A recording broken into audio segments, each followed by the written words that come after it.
ये जी दाल पक गई हो तो ये पतीला उतार के नीचे रख दो और दूसरा पतीला चढ़ा दो, उसमें चावल बना लेते हैं। वैसे एक बार चेक कर लो दाल में नमक ठीक ठाक है, कहीं ज्यादा हो गई हो तो खाने में प्रॉब्लम आए। मोदी जी वही तो कर रहा हूँ भाई, दाल में नमक ही चेक कर रहा हूँ। वैसे मुझे तो ठीक लग रहा है, लेकिन पता नहीं दूसरों को कैसा लगेगा, पता नहीं तेज लगेगा कि कम लगेगा, अब खाने के बाद ही पता लगेगा। जब तुमको दाल में नमक ठीक लग रहा है और दाल पक गई हो तो दाल उतार दो उसमें से। अरे सलमान भाई जरा दूसरा पतीला लेके आओ, उसमें चावल चढ़ाते हैं पकने के लिए। मोदी जी पतीला तो मैं ले आया हूँ, पर ये बहुत गंदा है, इसको धोना पड़ेगा। अरे राहुल भैया जरा ये पतीला धो के और मोदी जी को दे दो, इसमें चावल चढ़ा दे। सलमान खान तुमको दिख नहीं रहा है, मैं लहसुन छील रहा हूँ। अगर जो पतीला तुम ही धो दोगे कि क्या हो जाएगा। मैं इसीलिए तुमसे कह रहा था शादी कर लो, कम से कम ये झंझट ही खत्म रहेगा खाना बनाने का, लेकिन तुम शादी नहीं कर रहे हो। राहुल तुम मुझे समझा रहे हो शादी करने के लिए, तुम क्यों नहीं कर लिए? तुम्हारी भी उम्र तो 50 साल के करीब होने वाली है। अगर जो शादी कर लिए होते तो आज 2-4 बच्चे होते और ये बर्तन धोना ना पड़ता, लहसुन नहीं छिलना पड़ता, बीबी सारा काम करके देती। अरे अब तुमसे क्या बताऊं सलमान खान भाई,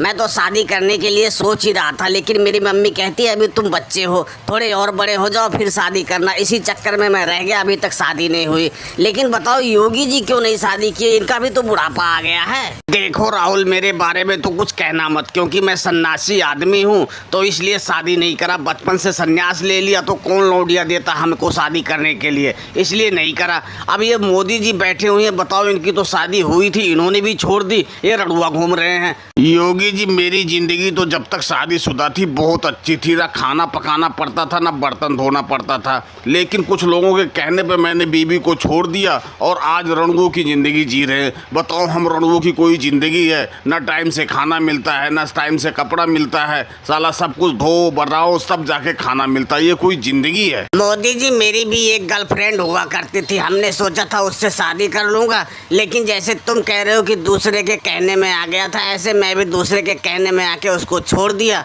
और अभी तक रणुआ हूँ। मोदी जी किसी समय किसी बुजुर्ग ने कहा था कि किसी के कहने के चक्कर में आओगे तो अच्छी से अच्छी जिंदगियां बर्बाद हो जाती है।